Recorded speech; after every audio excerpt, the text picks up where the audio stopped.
I grew up obsessed with fashion because it told the world who I was in a way that I didn't have to. And yet, from every touch point, I was excluded. British Vogue is challenging that. It's saying that clothes are something that we all wear, and because of that, we all deserve, and it's valid that we have a voice in this conversation. I grew up wanting to see myself in magazines, and in so many ways that hasn't happened.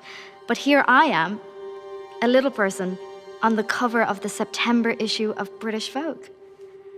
I mean, if that doesn't say change, I don't know what does. We are at a crossroads in the world right now. The decisions that we make in every country around the world about how we're going to treat women, how we're going to treat immigrants, how we're going to treat trans people and people of color, how we treat our planet. We have to make a change right now if we want to survive on this planet. I'm here to change the way we look at the climate and ecological crisis, and also to spread awareness of the climate and ecological breakdown. My force for change is Greta Thunberg.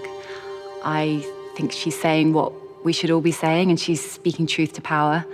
And I really have hope that the younger generation are a force for change. The biggest change that has affected my life probably be being born in South Sudan and moving to a refugee camp in Kenya. Growing up there up until I moved to Australia, and I don't know what my life would be like or if I would be here today if my family hadn't moved from South Sudan to the camp. If I could make one change, I would love to restructure our educational systems, because I think, quite honestly, we have a very Eurocentric way of looking at the world. The way that we learn to engage with one another in school has everything to do with who we choose to relate to and who we care about, which has real consequences in the political world. My force for change is here on the shoot. It's Yara Shahidi. I think she's just an incredible force and an amazing role model for young people. She's the only candidate I will be endorsing if she ever runs for president. I think one change that's important for anybody to make is to vote.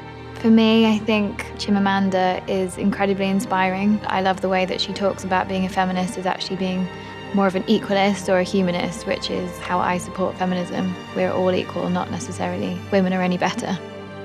My force for change is my husband, who is actually also my coach. Before I got married to him, I didn't believe I could dream outside of a council estate. He grew up white, middle class.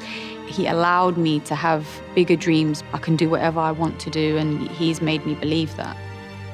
The biggest changes I've seen in terms of my career as a maternal health advocate, the rolling back of reproductive rights in my country, but also in a number of other countries around the world. Knowing that I have a daughter and a son who are going to come of age in a time where it's dangerous to become a mom. It's dangerous to be a woman. I'm here to change and create a space where women feel comfortable enough to talk about everything that's going on in their lives.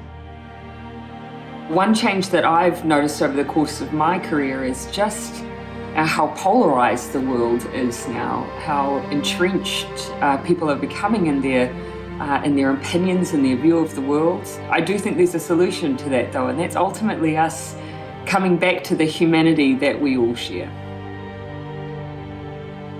I think my force for change is me. The ability to spend time inside. I think it's the strongest force to change the world. We have to look inside. I feel extremely privileged to work with Edward and the Duchess of Sussex. I love their complicity to make this secret project such an example of collaboration together and inclusiveness.